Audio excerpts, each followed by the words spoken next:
हम जब भी ग्वालियर शहर के बारे में सुनते हैं तो हमारे मन में आता है ग्वालियर का किला। लेकिन ये वीडियो ग्वालियर किले के बारे में नहीं है। इस वीडियो में मैं आपको भारत की सबसे विशाल और सबसे ऊंची उन जैन तीर्थंकरों की मूर्तियां दिखाने वाला हूँ जो बाबर की ईर्ष्या का शिकार हुई थी। और उसने उन सुंदर मूर्तियों को तोड़ा क्यों था, इसके पीछे का कारण जानकर आपको आश्चर्य तो होगा ही, साथ में हंसी भी आएगी। तो मैं आपसे रिक्वेस्ट करूंगा कि प्लीज इस वीडियो को आखिर तक जरूर देखिए।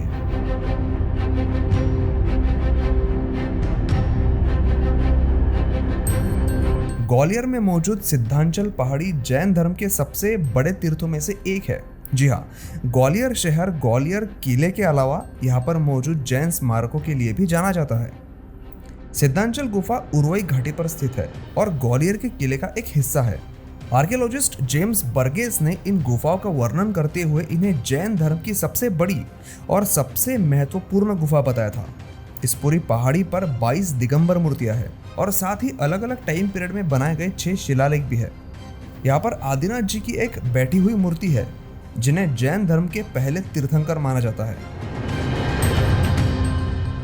कितनी विशाल मूर्ति है आप देखिए, लेकिन बाबर के सैनिकों ने ना ये देखिए मूर्तियों को खंडित करने में कोई कसर नहीं छोड़ी है। इन गुफाओं को 7वीं शताब्दी में राजपूत राजाओं ने बनवाया था और उन्होंने ही इनकी रक्षा भी की थी। जब तक इस पूरे ग्वालियर क्षेत्र में तोमर राजवंश का शासन था तब तक इन मूर्तियों को नुकसान पहुंचाने का विचार किसी के मन में भी नहीं आया होगा, क्योंकि यहाँ पर काफी पराक्रमी राजाओं ने शासन किया है। उनमें से एक थे राजा मानसिंह, जिनके बारे में सब जानते हैं। उनके बाद 1519 में उनके बेटे विक्रमादित्य तोमर गद्दी पर बैठे थे और फिर तोमर वंश के जो सबसे आखिरी राजा थे विक्रमाजीत, उनकी मृत्यु के बाद इस्लामी आक्रांताओं ने ग्वालियर की तरफ अपना रुख किया और सही मायने में उसी समय से इन मूर्तियों का जो अस्तित्व है उन्हें मिटाने की कोशिशें शुरू हुई थी। भारत में मुगल शासन की नींव तैमूर के वंशज बाबर ने रखी थी। बाबर के जीवन के 2 सबसे बड़े युद्ध थे, पानीपत का और खानवा का युद्ध। पानीपत के युद्ध में उसने इब्राहिम लोदी को हराकर दिल्ली पर कब्जा किया था और खानवा के युद्ध में भी उसने राजपूतों को हरा दिया था, जिसके बाद ही इस क्षेत्र में बर्बादी शुरू हुई। खानवा के युद्ध में भी राजपूतों को हराने के बाद उसे गाजी पदवी दी गई। गाजी मतलब इस्लाम का बड़ा योद्धा। एक बात तो थी कि बाबर को भारत के लोगों से बहुत नफरत थी, हाँ, लेकिन यहाँ की दौलत से उसे बहुत प्यार था। काफिरों को हराना उसकी जिंदगी का मेन मकसद था। 1526 में बाबर अफगानिस्तान से भारत आया था और जब वो यहाँ पर पहुंचा उसने यहाँ के सुंदर मंदिर देखे, यहाँ का ग्वालियर का किला भी देखा। तब उसे काफी ईर्ष्या हुई और इसी ईर्ष्या के साथ उसने यहाँ के वैभव का नुकसान करना शुरू किया। बाबर के बारे में एक बात बताई जाती है कि उसने भारत की सुंदर वास्तुओं को कभी सुंदर माना ही नहीं। उसने हमेशा यहाँ की बुराई की, यहाँ के महलों को, मंदिरों को बेढंगा बताया। बाबर के समय में इन सारी मूर्तियों को खंडित करने का प्रयास हुआ। उसमें काफी हद तक उसकी सेना सफल भी रही और फिर जब मुगल वंश का पतन शुरू हुआ था तब धीरे धीरे 19वीं शताब्दी तक इन मूर्तियों की मरम्मत की गई। और यहाँ की ये मूर्तियां कोई मजाक नहीं है। बाबर यहाँ पे आकर इन मूर्तियों को भला बुरा कह रहा था, लेकिन आप ही बताइए कि इस मूर्ति के उंगली जितना भी बाबर ने खुद ने अफगानिस्तान में कुछ बनाया था क्या?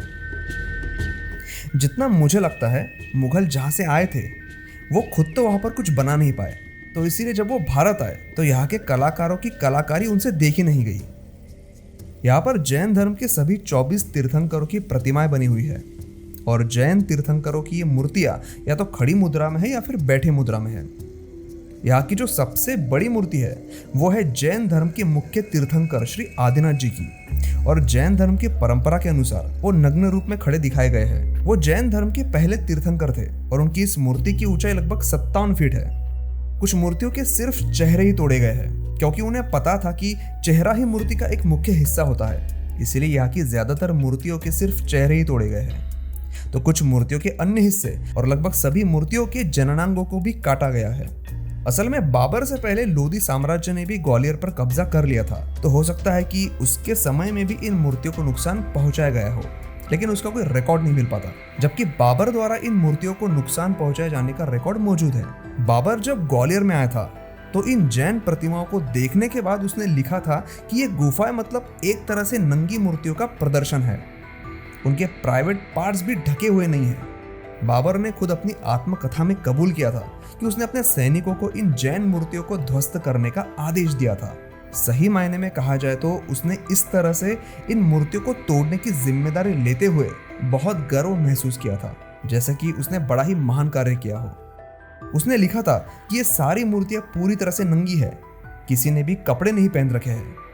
मैंने ही इन्हें तोड़ने का आदेश दिया था और 1527 में इन्हें पूरी तरह से नहीं बल्कि आंशिक रूप से तोड़ा गया। किसी के सिर तोड़े गए, किसी के हाथ और जननांग भी।